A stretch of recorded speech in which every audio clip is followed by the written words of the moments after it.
hablar con ustedes un poco sobre temas de importancia bíblica. Antes de entrar a nuestro estudio, queremos pedir la bendición de Dios, así que les invito con reverencia a inclinar sus rostros y vamos a elevar una plegaria a nuestro Señor. Padre Celestial, venimos ante tu trono sabiendo que nuestra sabiduría es insuficiente para entender las grandes cosas de Dios. Por eso solicitamos tu presencia por medio de tu Santo Espíritu y tus ángeles. Ilumina nuestras mentes y abre nuestros corazones para que podamos comprender y recibir tu palabra. Gracias, Padre, por escuchar esta oración, porque te lo pedimos en el precioso nombre de Jesús. Amén. Durante el transcurso de estos temas hemos estado estudiando el gran conflicto universal entre el bien y el mal. Y nos hemos dado cuenta que es un conflicto universal, porque el conflicto comenzó no en la tierra, sino en el cielo. Después que el mal entró al cielo, luego penetró a la tierra. Nos hemos dado cuenta en los estudios hasta ahora que Dios resuelve este problema universal del pecado, tomando ciertos pasos en el santuario para resolver este problema terrible que ha afligido al universo. Hasta ahora hemos estudiado que el Señor Jesucristo vino a esta tierra, a nuestro campamento. Y el propósito por el cual vino al campamento del santuario, para habitar en medio de nosotros, fue para enfrentarse a la tentación y vivir una vida perfecta, sin pecado. Luego el Señor Jesucristo fue a la cruz del Calvario. Y en la cruz del Calvario cargó los pecados de todos los seres humanos. Sufrió la pena, sufrió el castigo que nos pertenece a nosotros, que pertenece a todos los seres humanos. Luego en el lavacro el Señor Jesucristo resucitó de los muertos para luego entrar en otra obra, su obra intercesora en el lugar santo del santuario. Es decir, el santuario ilustra los pasos que toma Dios a través de Jesús para resolver el problema universal del pecado. En el campamento, Jesús vive la vida perfecta que nosotros debemos vivir. En el altar del sacrificio, el Señor Jesucristo muere la muerte que nosotros debemos sufrir. Luego el Señor Jesucristo resucita para poder entrar al cielo, al lugar santo, para interceder por nuestros pecados. Hemos visto que la obra que desempeña Jesús en el campamento y en el atrio es una obra para todos los seres humanos que jamás hayan vivido.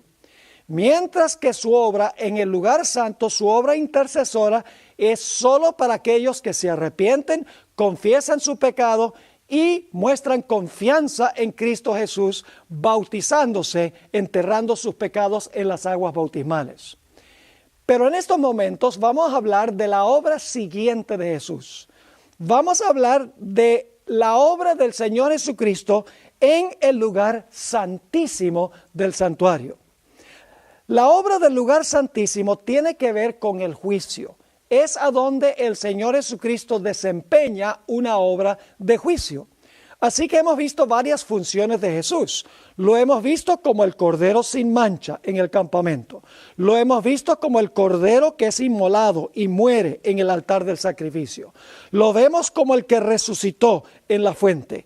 Ya lo hemos visto como el que comienza su obra intercesora en el cielo y continúa durante toda la dispensación cristiana. Ahora queremos movernos con Jesús al lugar santísimo del santuario, a donde Jesús va a desempeñar una obra de juicio. Ahora, debo decir que en el lugar santísimo del santuario se encuentran todas las verdades distintivas de la Iglesia Adventista del Séptimo Día. Es decir, ahí se encuentran las doctrinas que especialmente nos distinguen a nosotros de todas las demás iglesias. Porque en el lugar santísimo estaba el arca del pacto y dentro del arca del pacto estaba la santa ley de Dios. Esa ley que los adventistas enseñan que todavía hasta el día de hoy está vigente. En la ley de Dios, en todo el centro de la ley de Dios, se encuentra el mandamiento del sábado.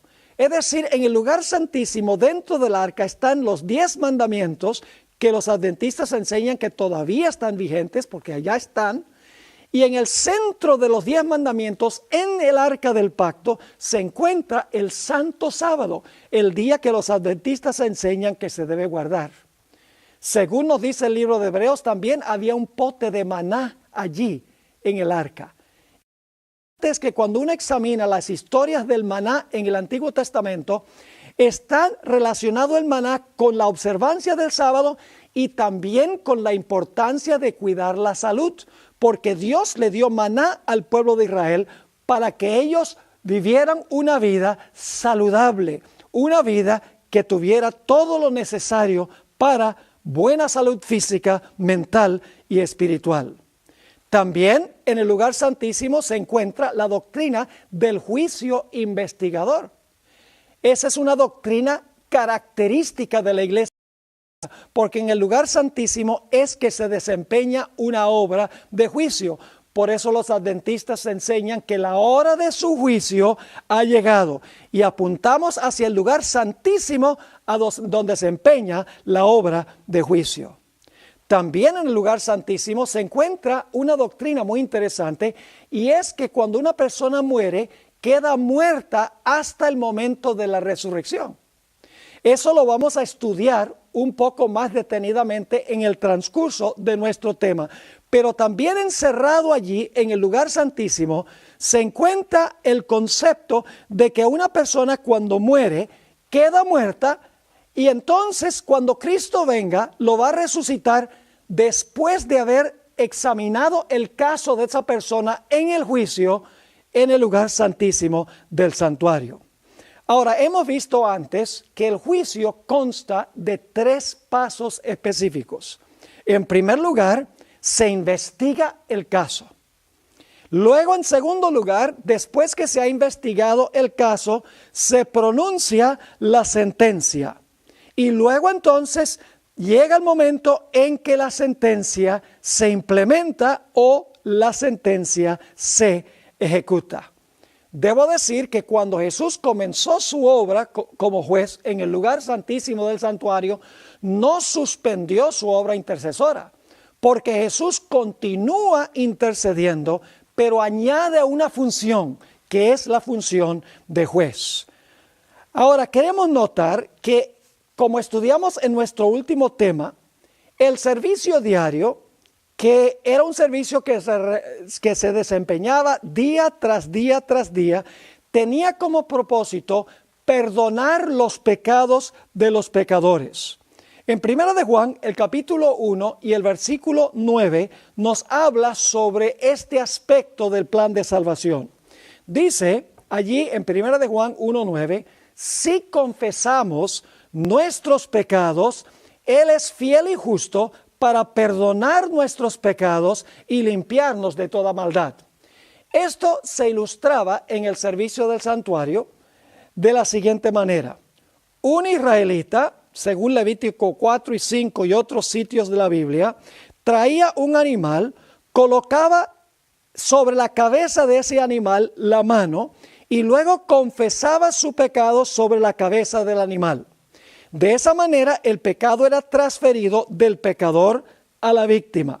Es decir, el pecador quedaba por lo menos exonerado del pecado, perdonado del pecado, y ahora la víctima tenía el pecado. Luego el sacerdote sacrificaba a la víctima y entonces llevaba la sangre que llevaba la mancha de pecado, llevaba el registro del pecado e introducía el pecado en el santuario, rociando la sangre en el santuario. De esa manera el pecado era transferido del pecador a la víctima y luego a través de la sangre de la víctima al santuario. El pecado de esa manera era transferido del pecador al santuario. Ahora, ¿qué quiso enseñar Dios con esto? Quiso enseñar lo que estudiamos en nuestro último tema. Cuando una persona se arrepiente, confiesa su pecado y confía en Cristo Jesús como su Salvador y se bautiza, sus pecados son perdonados. y la persona es inscrita en el libro de la vida. En este momento no se evalúa la sinceridad del arrepentimiento de la persona. Dios sencillamente acepta lo que la persona dice, que se arrepintió, que confesó, que confía en Jesús. En ese momento no se analiza si el arrepentimiento es genuino o no.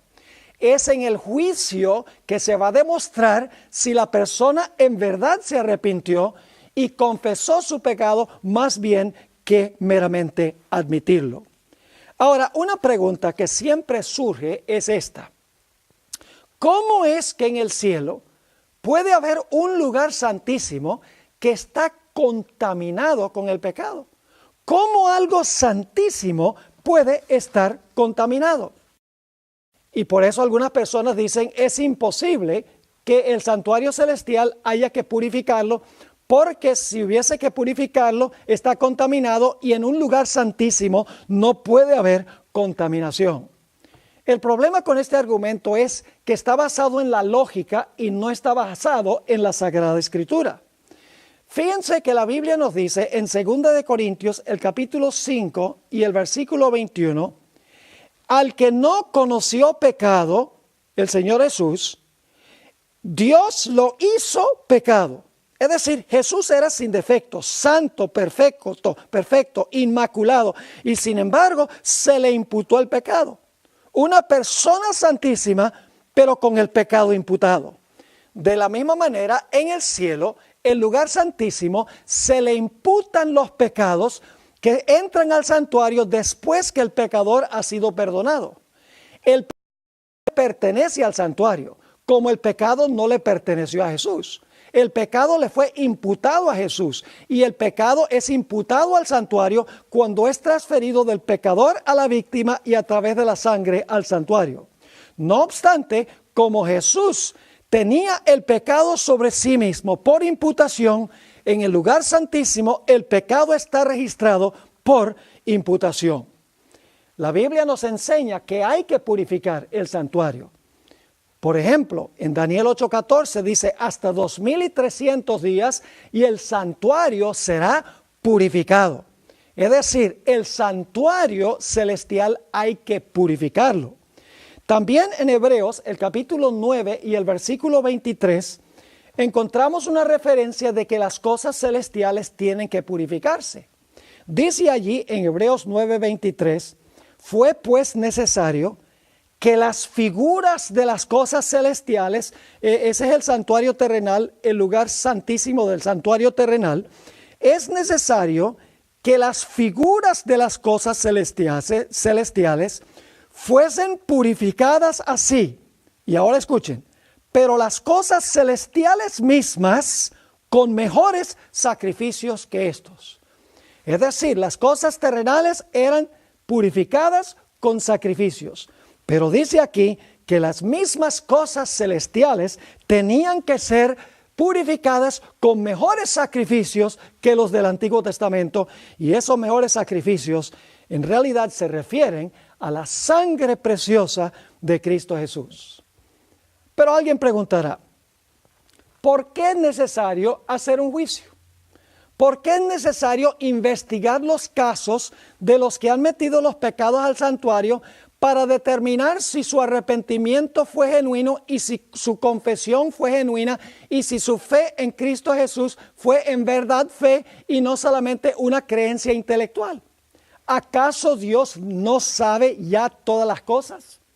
El propósito, mis queridos amigos, del juicio no es informar a Dios, porque Dios ya sabe todo lo que la gente ha hecho. Dios es omnisciente, conoce el fin desde el principio. El asunto es que Satanás dice, si todos son pecadores, ¿por qué es que Dios salva a algunos mientras que condena a otros? ¿Por qué, por ejemplo, salva a David, quien fue un adúltero y un asesino, y salva a Saulo de Tarso, que fue culpable de encarcelar a muchos cristianos y de la muerte de otros cristianos, inclusive de la muerte de Esteban? ¿Cómo es que Dios va a permitir que Saulo de Tarso y David, que cometieron estos pecados, entren al cielo y que no permita que otros entren al cielo también. El propósito del juicio es demostrarle a los seres celestiales que Dios actuó bien en cada caso de cada persona. El propósito del juicio es revelar ante el universo si el arrepentimiento y la confesión y la fe en Jesús fueron genuinos o fueron en realidad una falsificación, porque hay muchos que profesan ser cristianos que posiblemente inclusive llevan una vida moral, pero que no han entregado en realidad su vida a Cristo Jesús. Les ilustro lo que estoy diciendo. El Señor Jesucristo declaró que hay trigo y cizaña en la iglesia y se parecen mucho. Se parecen mucho hasta el mero final. El trigo representa creyentes verdaderos. La cizaña representa aquellos que profesan servir a Jesús, pero son creyentes falsos. La red del evangelio que se tira recoge peces buenos y malos. La red representa la predicación del evangelio. El barco a donde se meten los peces representa la iglesia. La red del evangelio, cuando se predica, reúne toda clase de personas, peces buenos y peces malos. Por eso, cuando se llega a la playa, hay que hacer una separación entre los peces buenos y los peces malos. Jesús dijo que hay vírgenes sabias y vírgenes fatuas. Ambos grupos profesaban creer, porque ambos grupos tenían lámparas, y la lámpara representa la Biblia. Ambos grupos de vírgenes tenían algo de aceite, pero las vírgenes sabias tenían una cantidad suficiente de aceite para la crisis. En Mateo 22 dice que en la sala matrimonial se reúnen buenos y malos. Ustedes pueden leerlo allí en Mateo, el capítulo 22. El Señor Jesucristo declaró que muchos iban a profesar su nombre, pero Él no los iba a reconocer. Jesús declaró en Mateo 7 que algunos iban a decir en aquel día: Señor, Señor, ¿no echamos demonios en tu nombre? Señor, Señor, ¿no hicimos milagros en tu nombre? Señor, Señor, ¿no echamos demonios en tu nombre? Esta gente profesó seguir a Jesús porque lo está haciendo en el nombre de Jesús. Pero dice allí que Jesús declara: nunca os conocí, apartaos de mí, obradores de maldad. El apóstol Pablo dijo que iba a haber en la iglesia gente que iba a tener la apariencia de piedad, pero que no iba a tener en su vida el poder de la piedad. Inclusive el apóstol Pablo declaró claramente que hay ministros inclusive que se disfrazan como ministros de justicia cuando no son ministros de justicia. Y el apóstol Pablo declaró que en las iglesias iban a entrar lobos rapaces disfrazados de ovejas que iban a engañar a muchas personas en la iglesia. Es decir, en la iglesia hay personas que supuestamente se han arrepentido, han con su boca confesado su pecado, han dicho: yo confío en Jesús, pero no todos son genuinos. Hay genuinos y hay falsos. El proceso del juicio antes de la segunda venida es hacer una distinción entre los que son verdaderos creyentes y los que no son verdaderos creyentes. Quiero leer una cita que encontramos en El Conflicto de los Siglos, página 474. Dice: y así como la purificación de lo terrenal, es decir, del santuario terrenal, se efectuaba quitando los pecados con los cuales había sido contaminado, así también la purificación real de lo celestial debe efectuarse quitando o borrando los pecados registrados en el cielo. Es decir, los pecados que entraban al santuario en el Antiguo Testamento, que contaminaban el santuario, en el día de expiación tenía que sacarse para purificar el santuario. Está diciendo la escritora que lo mismo sucede con el santuario celestial, pero en realidad, no en símbolo. Los pecados que han entrado por la sangre de Cristo, hay que purificar el santuario y hay que sacarlos del santuario. Sigue diciendo la cita: pero antes de que esto pueda cumplirse,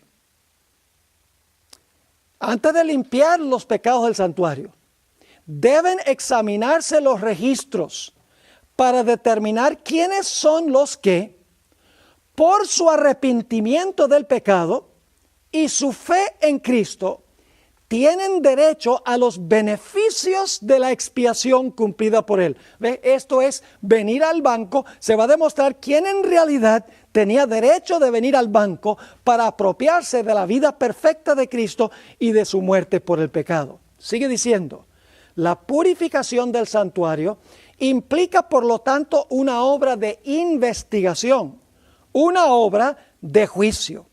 Esta obra debe realizarse antes de que venga Cristo para redimir a su pueblo. Pues cuando venga, su galardón está con Él para que pueda otorgar la recompensa a uno según haya sido su obra. Es claro, la investigación tiene que realizarse antes que Jesús venga, porque cuando Jesús venga va a traer el galardón. Pero para traer el galardón, tiene que haber decidido de antemano en el juicio cuál va a ser el galardón.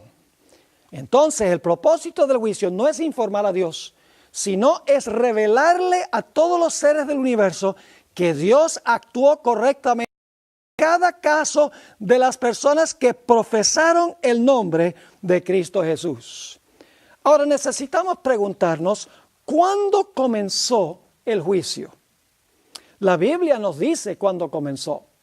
No comenzó en los días del apóstol San Pablo. Notamos en Hechos 17, 30 y 31 que en los días de Pablo el juicio todavía era futuro. Dios había establecido un día para juzgar y ese día es el día de la expiación. Dice allí en Hechos 17, 30 y 31, pero Dios, habiendo pasado por alto los tiempos de ignorancia, ahora manda a todos los hombres en todo lugar que hagan ¿qué cosa? Que se arrepientan. Es decir, ahora todos los hombres tienen que arrepentirse, confesar sus pecados y creer en Jesús. ¿Por qué razón? Versículo 31. Por cuanto ha establecido un día en el cual juzgará, futuro, en el cual juzgará al mundo con justicia. Por aquel varón, está hablando de Jesús, por aquel varón a quien designó, dando fe a todos con haberle levantado de los muertos. Sabemos que este juicio se inicia después del año 1798. Y alguno dirá, pastor, ¿cómo sabe usted que este juicio se inicia después de 1798? La razón es muy sencilla. No tenemos tiempo de estudiar toda la profecía de Daniel 7, así que les voy a relatar la secuencia de eventos. Encontramos en Daniel 7 4 bestias, un león, un oso, un leopardo y un dragón. Esas 4 bestias representan los 4 reinos que gobiernan desde el tiempo de Babilonia donde vivió el profeta Daniel. Es decir, tenemos a Babilonia, Medo-Persia, Grecia y el Imperio Romano. Luego le salen a ese dragón o a esta bestia terrible 10 cuernos. Eso significa que el Imperio Romano se dividió en 10 reinos en el 176. Luego dice que se levanta un cuerno pequeño entre los 10. Y ese cuerno pequeño gobierna por 1260 años. Es un poder romano porque sale de la cabeza de la cuarta bestia que representa a Roma.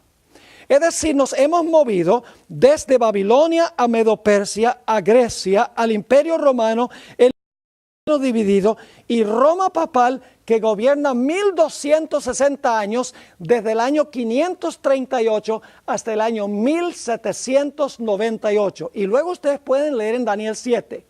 Inmediatamente después que el cuerno pequeño gobierna por 1260 años, dice que comienza juicio. Noten Daniel 7 y el versículo 9 y 10.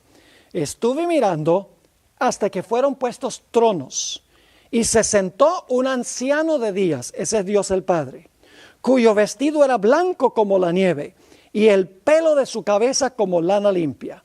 Su trono llama de fuego y las ruedas del mismo fuego ardiente. Un río de fuego procedía y salía de delante de él. Millares de millares le servían y millones de millones asistían delante de él. El juez se sentó y los libros fueron abiertos. Después que el cuerno pequeño gobierna 1260 años, dice, el juez se sienta y se abren los libros. Tiene que ser después de 1798. Y luego en los versículos 13 y 14 encontramos que una vez que el Padre se mueve para comenzar el juicio, luego el Señor Jesucristo se mueve para allá también. En el versículo 13 dice, miraba yo en la visión de la noche, y he aquí con las nubes del cielo, venía uno como un hijo de hombre. Y ahora escuchen, no viene el hijo del hombre a la tierra en este versículo. Dice, venía como un hijo de hombre que vino hasta el anciano de días. Es decir, el Padre se mueve a cierto lugar en el cielo, y luego entonces después se mueve el Hijo del Hombre a ese mismo lugar para comenzar la obra de juicio. Y noten lo que sigue diciendo. Nuevamente el versículo 13. Miraba yo en la visión de la noche, he aquí con las nubes del cielo venía uno como un hijo de hombre, que vino hasta el anciano de días y le hicieron acercarse delante de él. Y ahora escuchen a qué va el Hijo del Hombre a ese lugar. Va para que el Padre le dé el reino. Dice en el versículo 14, y le fue dado dominio, gloria y reino, para que todos los pueblos, naciones y lenguas le sirvieran. Su dominio es dominio eterno que nunca pasará, y su reino uno que no será destruido. Ahora algunos se preguntará, ¿qué significa eso que Jesús fue a adquirir su reino? Generalmente pensamos de un reino como un área geográfica, es decir, como una región geográfica. Pero en realidad el reino de Cristo se compone de las personas que han aceptado a Cristo como Salvador personal. El reino son las personas que pertenecen al reino, no el área geográfica. ¿Qué significa entonces que el Señor Jesucristo fue al anciano de días para recibir su reino? Sencillamente significa que Jesús fue para desempeñar una obra de juicio, para demostrar ante el universo quiénes en realidad pertenecen a su reino, quiénes son verdaderos creyentes.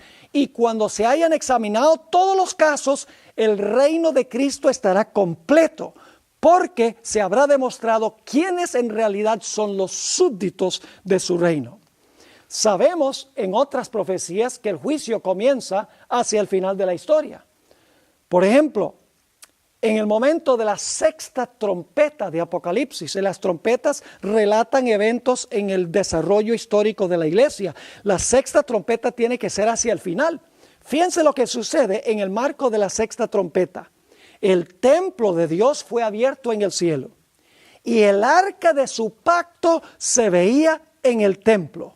Y hubo relámpagos, truenos, un terremoto y grande granizo. Noten que llega el momento bajo la sexta trompeta, hacia el final de la historia de la iglesia, en que se abre el lugar santísimo y se ve el arca del pacto.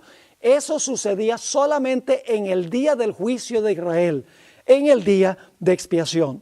Ahora la Biblia nos dice qué año iba a pasar eso, y nos dice también en qué día y qué mes.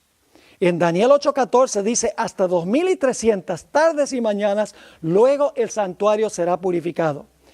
Los 2300 días comienzan en el año 457 a.C.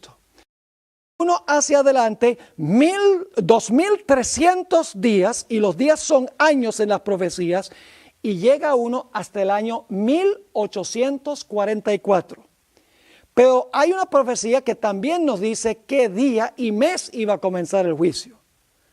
Levítico 23:27 nos dice que el día de expiación en Israel se realizaba el 10º día del 7º mes. Y el 10º día del 7º mes, en 1844, caía el 22 de octubre. Así que sabemos que el juicio comienza el 22 de octubre de 1844. Se empieza allí a evaluar los casos de cada persona que profesó creer en Cristo. No se consideran los casos de los impíos, los que no son a Jesús. Esos casos no se consideran. Solamente se consideran los casos de los que profesaron recibir a Cristo Jesús. Entonces ya sabemos cuándo se iba a iniciar el juicio, el 22 de octubre de 1844. ¿A dónde se realiza este juicio? Ya nosotros lo notamos en Daniel 7. Dice que se realiza a donde está el anciano de días, a donde está Dios el Padre. Y Dios el Padre habita en el cielo. Por eso el Señor Jesucristo declaró que debemos orar, Padre nuestro que estás en el cielo. Este juicio se hace en el cielo mientras que los seres humanos viven en la tierra. En Apocalipsis 14, 6 y 7 nos dice, vi volar por en medio del cielo a otro ángel que tenía el evangelio eterno para predicarlo a los moradores de la tierra, a toda nación, tribu, lengua y pueblo. Fíjese que aquí hay un ángel predicando el evangelio. Y luego dice, diciendo a gran voz, temed a Dios y dadle gloria, porque la hora de su juicio ha llegado. Fíjense que el juicio comienza mientras se está predicando el evangelio. Esto significa que los que están siendo juzgados están en la tierra aún, porque Jesús todavía no ha regresado cuando se inicia el juicio. Ahora surge la pregunta, ¿quiénes van a ser juzgados? Esto lo mencioné antes, pero vamos a mencionarlo de nuevo. Los únicos que son juzgados son aquellos que profesaron el nombre de Cristo Jesús. Y ustedes dirán, pero pastor, ¿por qué solamente a ellos? ¿Por qué no se analizan todos los casos de los creyentes y los no creyentes? Hay una razón especial. Y es que el Señor Jesucristo, cuando regrese a este mundo en su segunda venida, se va a llevar al cielo a las personas que en verdad creen. Pero para podérselos llevar al cielo, de antemano tiene que demostrar en el juicio que Él tiene derecho de llevárselos al cielo. Con los impíos no hay ninguna urgencia, porque en la segunda venida los impíos no van a ser llevados al cielo, se van a quedar aquí, como vamos a estudiar. Así que ustedes notarán entonces que la urgencia de juzgar a los que profesaron el nombre de Jesús, a los creyentes, es porque cuando Cristo venga por segunda vez, el Señor Jesucristo va a llevarse a los creyentes fieles. Para eso tiene que haber revelado al universo de antemano que Él tiene derecho de llevárselos. Es decir, los que son juzgados son todos los que creyeron en Cristo. El apóstol Pablo en 2 Corintios 5 y el versículo 10, hablando de la iglesia de Corinto, es decir, de cristianos, porque es necesario que todos nosotros comparezcamos ante el tribunal de Cristo, para que cada uno reciba lo que haya hecho mientras estaba en el cuerpo, sea bueno o sea malo. Todos los creyentes tienen que comparecer ante el tribunal de Cristo para rendir cuentas por lo que hicieron mientras estaban en el cuerpo, es decir, mientras estaban en esta vida en la cual vivimos ahora. Y se va a examinar sea bueno o sea malo. Ahora, ¿qué es la evidencia que se examina? En realidad el hombre es salvo por gracia a través de la fe, pero será juzgado por obras, porque las obras demuestran si la fe fue genuina y verdadera. Una persona que tengo fe y no tiene obras, Santiago dice, en realidad no tiene fe. La fe se demuestra por las obras. Aunque el hombre es salvo por gracia a través de la fe, es una fe que obra, o si no, no es fe. Así que en el juicio se va a examinar la vida de cada persona. En el libro de Eclesiastés, el capítulo 12 y el versículo 13 y 14, encontramos claramente revelado esto. Dice el sabio Salomón, quien escribió este libro, inspirado por el Espíritu Santo, el fin de todo el discurso oído es este: teme a Dios y guarda sus mandamientos, porque esto es el todo del hombre. Y ahora escuchen por qué debemos temer a Dios y guardar sus mandamientos. Porque Dios traerá toda obra a juicio, juntamente con toda cosa encubierta, sea buena o sea mala. Nuestras malas obras también están registradas en el cielo, al igual que las buenas obras.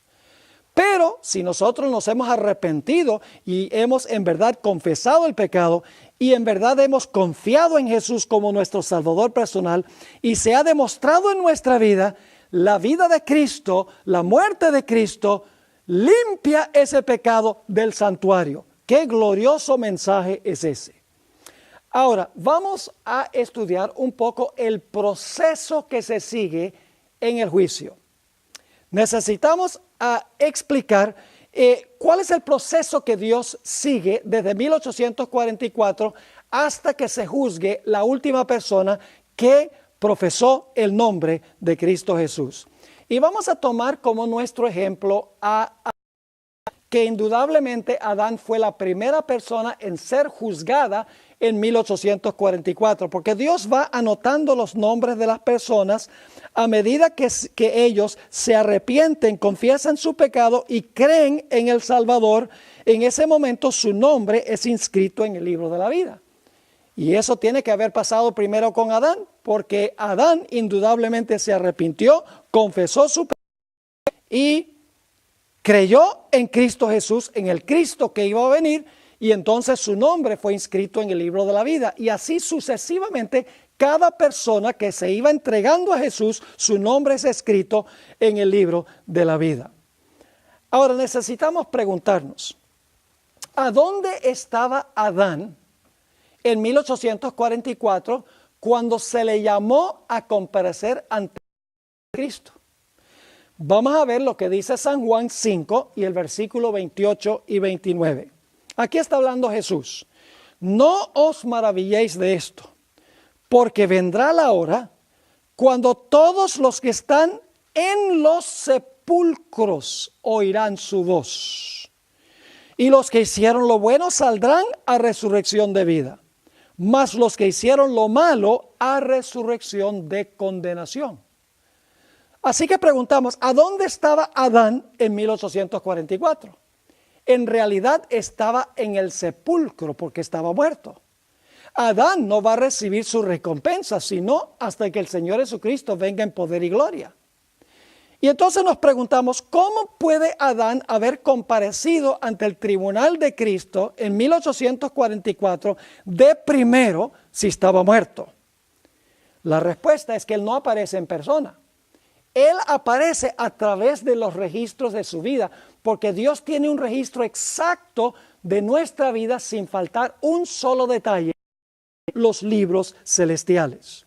Quiero leerles una cita del Conflicto de los Siglos, página 537. A medida que los libros de registro se van abriendo en el juicio, las vidas de todos los que hayan creído en Jesús, fíjense, todos los que hayan creído en Jesús pasan ante Dios para ser examinadas por Él.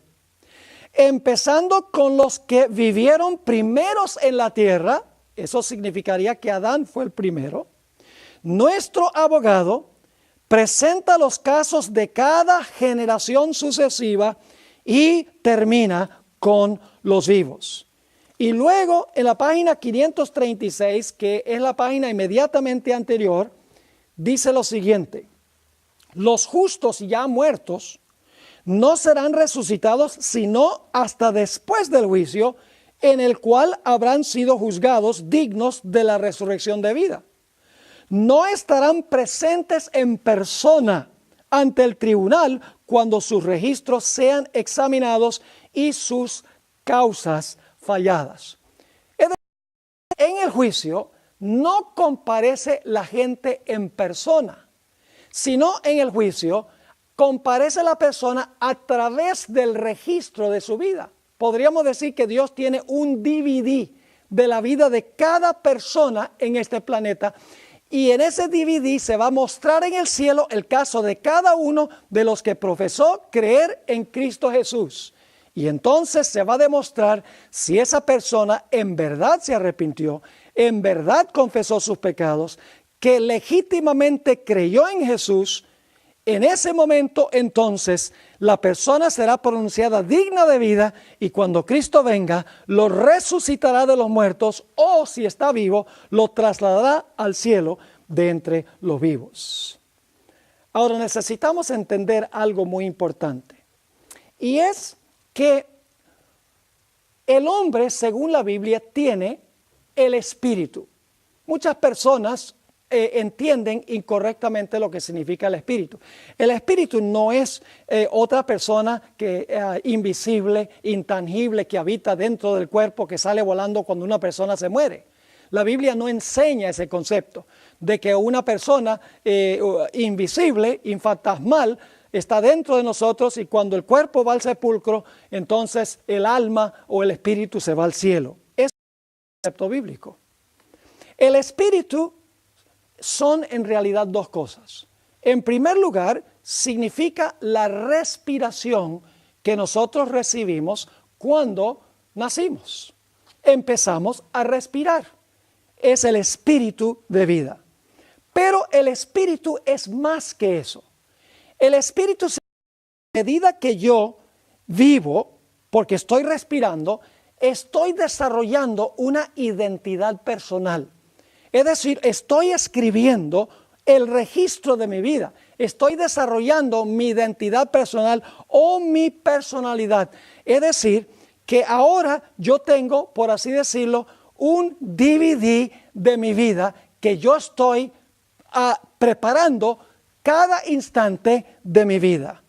Ahora, quiero leerles algunas citas muy interesantes que encontramos en los evangelios y luego una cita que encontramos en el comentario bíblico adventista.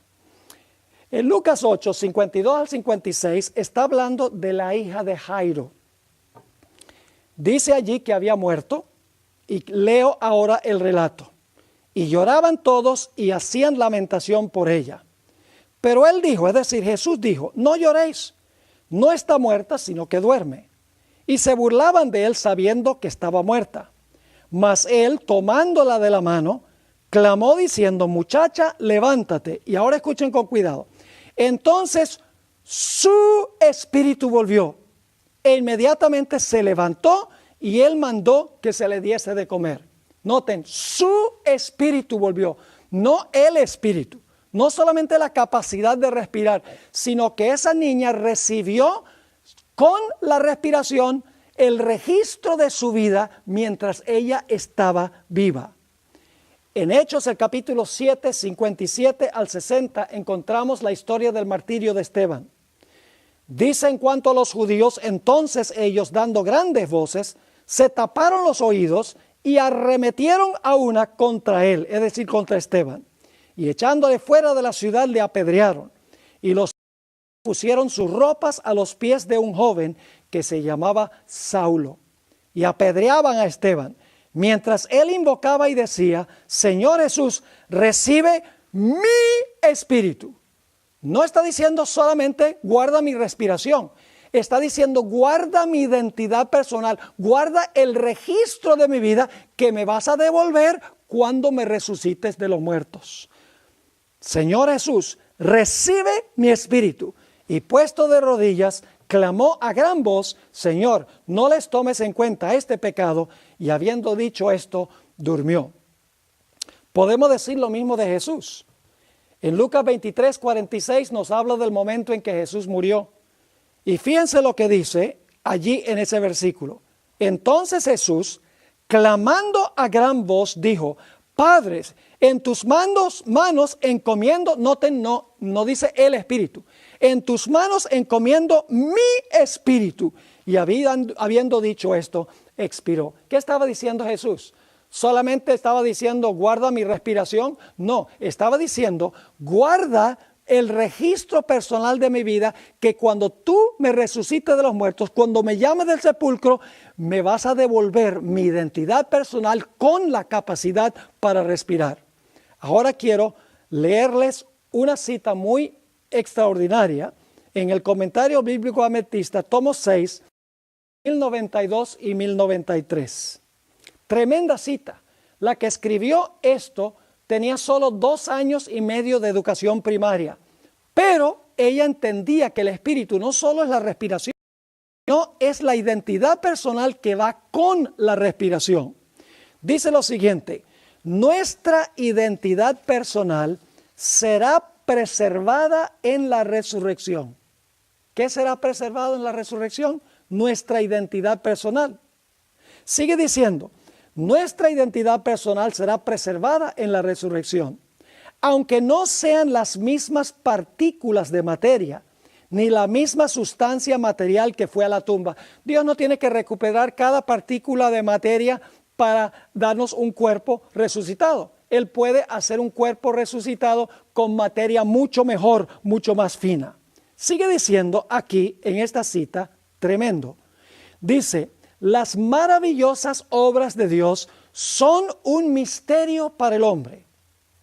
El espíritu, que es el carácter del hombre, vuelve a Dios y allí es preservado. ¿Qué es lo que es preservado? El carácter. El carácter se compone de todos los aspectos de la vida de la persona, sus palabras, sus acciones, sus pensamientos, sus emociones, el registro total y completo de su vida.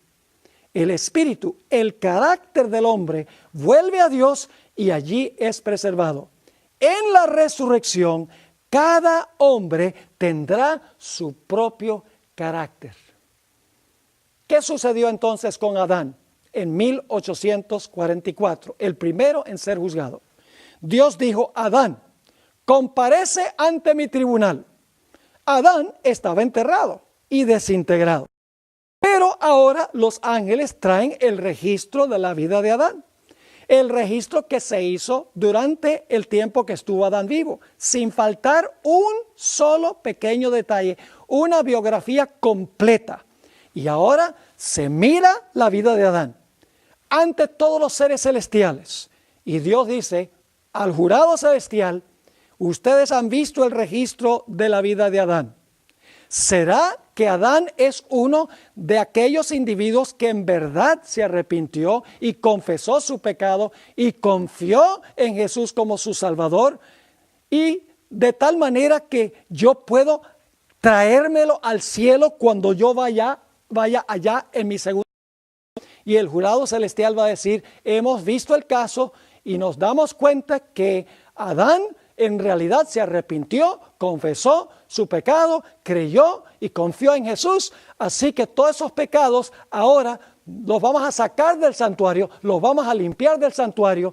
Y cuando le devolvamos a Adán su identidad personal, cuando resucite, no se le va a devolver ninguno de sus registros pecaminosos. Permítame darles un ejemplo de esto. Quiero que se imaginen una cámara de video. Usted le puede grabar a una cámara de video algunas escenas familiares hoy y luego apaga la cámara de video y deja pasar un periodo de 10 años donde no graba nada allí en esa cámara. Después de 10 años, saca la cámara y tal vez necesita cargar la batería y ahora empieza a filmar otra escena familiar. Cuando usted mira el video, no hay un intervalo entre cuando usted suspendió lo que grabó primero y lo que empezó a grabar 10 años después. No hay intervalo. Lo mismo sucede con Adán, digamos. Adán vivió su vida, se estaba filmando su vida con la cámara de video, por así decirlo. Cuando Adán murió, la cámara de video se apagó. Han pasado miles de años desde que murió Adán. Cuando Adán resucite, se va a comenzar a donde dejó Adán. Va a continuar, en otras palabras, escribiendo su historia o su identidad personal. Esto nos ayuda a entender Job 19, 25 al 27. A veces yo leía esto antes y decía, oye, ese Job era bien egoísta. Él pensaba que él era el único que iba a ver al Señor. Pero ahora entiendo qué quería decir Job. Job 19, 25 al 27. Yo sé que mi Redentor vive y al fin se levantará sobre el polvo. Y después de deshecha esta mi piel, en mi carne he de ver a Dios, al cual veré por mí mismo, y mis ojos lo verán y no otro. Fíjense, Job está diciendo que él es el único que va a ver al Señor. Eso no es lo que está diciendo. Lo que está diciendo es que cuando él resucite de los muertos, él va a ser el mismo Job que existió durante su vida. Claro, con todo el registro de sus pecados borrados en el santuario y puestos finalmente sobre el que últimamente es responsable del origen y de la perpetuación del pecado. Espero que estén entendiendo lo que está sucediendo aquí. El propósito del juicio no es informar a Dios, porque Dios sabe todo, Dios es omnisciente. Dios no necesita libros, Dios no necesita guardar registros, todo lo tiene en su mente infinita. Pero los seres celestiales no son omniscientes. Hay personas que parecen ser muy buenas y sin embargo cuando se examinan los casos se va a demostrar que no eran verdaderos creyentes, que su arrepentimiento fue falso, se arrepintieron de las consecuencias del pecado y no del pecado, que su confesión fueron solamente palabras y que presuntuosamente reclamaron a Cristo como Salvador, pero su vida negó su profesión. El propósito del juicio es demostrar que Dios es justo y verdadero en salvar a cada persona que se va a llevar al cielo y que es justo y verdadero en dejar aquí en la tierra a todas las personas que en realidad no recibieron a Cristo como Salvador personal o que profesaron recibirlo y en realidad no lo recibieron. Ahora hay un último punto que quiero tratar. No solamente debemos mirar lo que sucedía en el santuario en el día de expiación, sino que necesitamos mirar también lo que hacía el pueblo fuera del santuario. Yo creo que hoy nosotros estamos en el gran día de expiación. El juicio está transpirando en el cielo. Yo creo que se están examinando aún los casos de los muertos. Pronto Dios pasará a investigar los casos de los vivos. No sabemos cuándo será eso. No hay fecha en la Biblia. Por eso la gente tiene que estar lista todo el tiempo. Pero no solamente debemos saber que ahora se está haciendo un juicio en el cielo, sino necesitamos saber qué hacía el pueblo fuera del santuario mientras transpiraba el día de expiación. Le voy a resumir. En Levítico 23, 29 y 30 nos dice qué hacía el pueblo. A los 10 días de este mes séptimo será el día de expiación. Tendréis santa convocación y afligiréis vuestras almas y ofreceréis ofrenda encendida a Jehová. Ningún trabajo haréis en este día, porque debían reunirse en el santuario, como nosotros debemos tener nuestra mente por fe en el santuario. Sigue diciendo en el versículo 28, ningún trabajo haréis en este día, porque es día de expiación para reconciliaros delante de Jehová vuestro Dios. Porque toda persona que no se afligiere en este mismo día será cortada de su pueblo. Y cualquiera persona que hiciere trabajo alguno en ese día, o sea que está trabajando en vez de tener su mente allá en el santuario, yo destruiré a la tal persona de entre su pueblo. Ningún trabajo haréis, estatuto perpetuo es por vuestras generaciones en donde quiera que habitéis. Día de reposo será vosotros y afligiréis vuestras almas, comenzando a los 9 días del mes, 9 días del mes en la tarde, de tarde a tarde guardaréis vuestro reposo o guardaréis vuestro sábado. En el gran día de expiación, lo que hay que estar haciendo es afligiendo el alma. Hay varias cosas que se hacían. Si ustedes leen Joel, el capítulo 2 y el versículo 11 al 17, un pasaje que no tenemos tiempo de leer. También el Salmo 20, versículo 3 al 6, el Salmo 15, Isaías 33, versículos 12 al 16. Hay una cantidad de versículos que dicen qué debe estar haciendo el pueblo de Dios mientras se está purificando el santuario. Mientras se purifica el santuario allá, por la gracia de Dios, debemos estar purificando por el poder del Espíritu Santo el pecado de nuestras vidas. Quiero leerles, para terminar, una última cita que encontramos en el libro El conflicto de los siglos, páginas 680 y 681. Ahora, mientras que nuestro gran sumo sacerdote está haciendo propiciación por nosotros, debemos tratar de llegar a la perfección en Cristo. Nuestro Salvador no pudo ser inducido a ceder a la tentación ni siquiera en pensamiento. Fíjese, Jesús no cedió a la tentación ni siquiera en pensamiento. Sigue diciendo, Satanás encuentra en los corazones humanos algún asidero en que hacerse firme. Es tal vez algún deseo pecaminoso que se acaricia, por medio del cual la tentación se fortalece. Pero Cristo declaró al hablar de sí mismo, viene el príncipe de este mundo, mas no tiene nada en mí.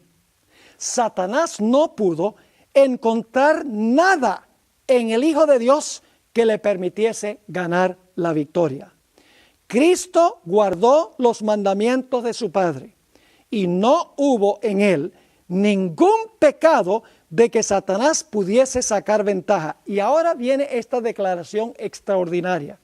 Después de decir que Satanás no pudo encontrar nada en el Hijo de Dios que le permitiese ganar la victoria, Cristo guardó los mandamientos de su Padre, no hubo en él ningún pecado de que Satanás pudiese sacar ventaja. Dice esta cita, esta es la condición en que deben encontrarse los que han de poder subsistir en el tiempo de angustia. Conflicto de los siglos, páginas 680 y 681. Mis queridos hermanos y amigos, viene un tiempo terrible que se conoce como el tiempo de angustia. Un tiempo de angustia cual no se ha visto jamás en la historia del planeta Tierra. Esto sucederá después que todos los casos están decididos. Cuando se cierra la puerta de la gracia, va a comenzar ese tiempo de angustia. Y el pueblo de Dios tendrá que vivir en esta tierra sin intercesor, porque el servicio del santuario habrá llegado a su fin. Para eso es necesario que el pueblo de Dios haya vencido el pecado en sus vidas. Por el poder del Espíritu Santo es necesario que hayan fijado su carácter, preparándose para esa terrible crisis que sobrevendrá al mundo. En nuestro próximo tema vamos a estudiar sobre lo que significa vivir sin un intercesor. Vamos a hablar del momento cuando se cierra la puerta de la gracia, cuando concluye el servicio de Cristo en el lugar santísimo del santuario. Ya para ese momento ha demostrado quiénes pertenecen a su reino. Son los que van a pasar por el tiempo de angustia, los que están vivos. Y ahora el pueblo de Dios pasará por este terrible tiempo de angustia. Su fe será probada. Pero tanto la Biblia como el Espíritu de profecía nos dicen claramente que en medio de esta crisis, aunque Satanás quiere engañar inclusive a los escogidos, se mantendrán fieles y firmes a Dios durante este tiempo.